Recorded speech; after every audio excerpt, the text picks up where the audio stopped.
Welcome to today's podcast. Unfortunately, Tom can't be with us today as he's unwell, so instead of ploughing on with the topic of limited companies, we've decided to park that for 1 week and instead talk about interest rates, given the increase by the Federal Reserve and the Bank of England yesterday. So I believe you've compiled some questions together, Sophie, either from listeners or general questions that come into the office on this topic. So if you want to fire away, and I'll do my best to answer them. Okay. What are interest rates? An interest rate tells you how high the cost of borrowing is or how high the rewards are for saving. So basically, if you're a borrower, the interest rate is the amount that you charge for borrowing the money, shown as a percentage in relation to the loan itself. Though if you're a saver, it tells you how much you're going to receive as a reward for depositing your money, again shown as a percentage. Even a small change in the percentage of interest rates can affect your ability to either service your loan or the amount that you're receiving in return for leaving an amount on deposit. What is the bank rate?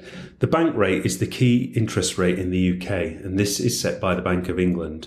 Once a month, a panel of 9 sit and vote and decide what that rate should be. Parameters that they take into account include the general performance of the economy.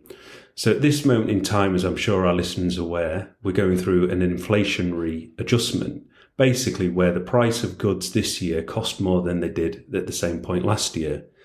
The belief of the bank is by making the cost of money more expensive, it will cool the supply of money and then therefore cool the price increases. Such matters also link into wage rises for employers and also the ability of businesses to be able to raise capital for expansion plans. So how has the bank rate changed over time? Looking back to 2008-2009, when the world entered the banking crisis, the base rate was between 5 and 5.75%. However, as a result of the banking crisis, the Bank of England decided to reduce the base rate to around about 0.5%. At the same point, they embarked on quantitative easing, where they injected new money into the economy. The base rate remained flat then for a good number of years, and the Bank of England around about 2016-17 decided to increase this. However, in answer to the coronavirus problem, they reduced this to 0.25%. However, in answer to the inflationary pressures that the world has been facing, the Bank of England have deemed it necessary and appropriate to use the base rate to bring inflation under control, taking us from a base rate of 0.25% to 4.25%. It is felt that 4.25% will be the resting point for the base rate, allowing the bank time to see if this is now going to feed into the economy and work as intended.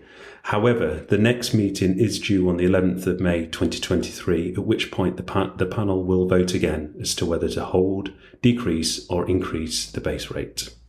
Why are there so many different types of interest rates?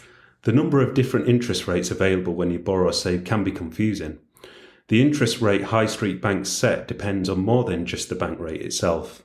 For loans, other factors are considered, including the risk on the loan not being repaid. The greater the lender thinks the risk is, the higher the rate the bank will charge. It can also depend on how long you want to borrow for. Why do interest rates matter to me? Interest rates matter to us whether we're individuals or businesses. As stated earlier on, that is either the cost of borrowing the money or the reward for having it on deposit. So announcements such as that made today do change and affect our lives. What's the difference between a fixed and variable rate? A fixed rate is whereby you've agreed to pay back a fixed percentage for a fixed period of time. So you may have entered into a mortgage deal where the interest rate was 2.99% for 2 years, which basically means today's announcement will not immediately impact you. However, if you're on a variable or standard variable deal, today's announcement is likely to result in an increase to your payments.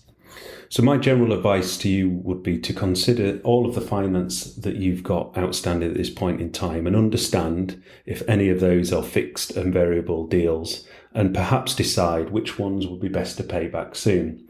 Also, I would start planning ahead with your mortgage and get used to, or plan if you like, for the increase that is likely to come down the road as a result of the base rate changing significantly over the last 18 months. Just a reminder that we have a sister podcast called Mark Meets, where I speak to inspirational individuals about their journey in business and in life. Next week's inspirational guest is Matthew Goodwin, who, alongside running his business, has just competed for Great Britain in a duathlon.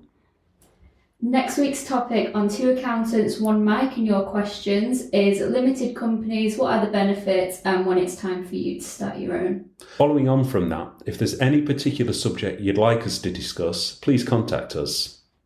My contact details are sophie@jacksonstapleton.co.uk and the phone number is 01724 786 112. So wrapping up, that's a goodbye from me, Mark. And a goodbye from me, Sophie.